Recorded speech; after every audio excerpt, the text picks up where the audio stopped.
ദൈവം നമ്മളെ നടത്തുന്ന ഒരു വഴിയായിട്ട് മാത്രമേ കണ്ടിട്ടുള്ളൂ. പ്രത്യേകിച്ച് നമ്മുടെ ആൾക്കാരെ കുടിയേറി പാർക്കുന്ന UK-യിൽ അവരുടെ വിശ്വാസം പരിരക്ഷിക്കാൻ വേണ്ടിയിട്ടാണ്, നഷ്ടപ്പെട്ടു പോകാതിരിക്കാൻ വേണ്ടിയാണ് നമ്മളുടെ നാട്ടിൽ നിന്ന് അച്ഛന്മാരെയും അവരുടെ പരിപാലനത്തിന് വേണ്ടി മെത്രാച്ചന്മാരെയൊക്കെ നിയോഗിക്കുന്നത്.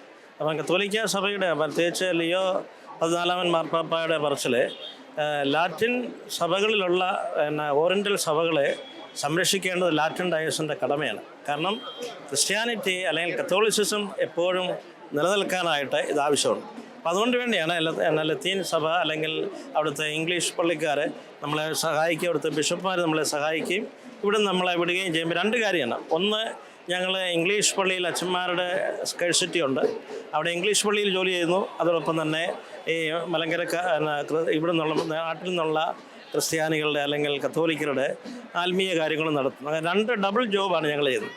അത് ഞങ്ങൾക്ക് വലിയ സന്തോഷമാണ്. അവിടെയും അച്ഛന്മാരെ ആവശ്യമുണ്ട്. അതുകൊണ്ടാണ് ഈ നിയമനം ഏതെങ്കിലും തരത്തിലൊരു പ്രതീക്ഷ ഉണ്ടാകും? അങ്ങനെ കത്തോലിക്ക സഭയിൽ എല്ലാ അച്ഛന്മാരും മെത്രാച്ചനാകാരും ഏതിനും, കാരണം എല്ലാ അച്ഛന്മാരും എവിടെ വേണമെന്ന് ചോദിക്കാവുന്ന, കാരണം സെലിബ്രേറ്റ് പ്രീസാണ്. അപ്പം അതുകൊണ്ട് ഒരാളൊന്നും ആയെന്നുള്ളത് അതിൻ്റെ അകത്ത് പ്രത്യേക ഇതൊന്നുമില്ല.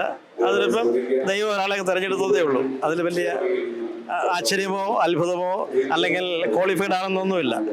God doesn't call the qualified but qualifies the called. അതാണ്. അപ്പം ഞങ്ങളാരും ക്വാളിഫൈഡ് ആയിട്ടുള്ളവരൊന്നുമല്ല. ദൈവം നമ്മളെ ക്വാളിഫൈഡ് ആക്കിയേ നമ്മളാകത്തുള്ളൂ.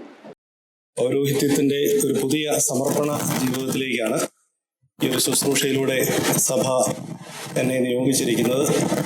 അത് സന്തോഷത്തോടു കൂടി ഞാൻ ഏറ്റെടുക്കുകയാണ്.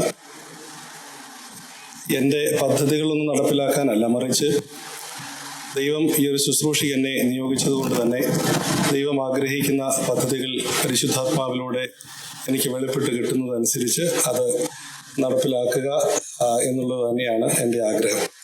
അതിനെന്നെ തന്നെ ഞാൻ പൂർണ്ണമായിട്ടും ഈശോയുടെ തിരുഹൃദയത്തിന് സമർപ്പിക്കുകയാണ്. ഈ ശുശ്രൂഷ നമ്മുടെ കഴിവുകൊണ്ടോ മിടുക്കുകൊണ്ടോ ഒന്നും പൂർത്തിയാക്കാൻ പറ്റുന്നതല്ല. അതുകൊണ്ട് തന്നെ നിങ്ങളെല്ലാവരുടെയും പ്രാർത്ഥന ഞാൻ അപേക്ഷിക്കുകയാണ്.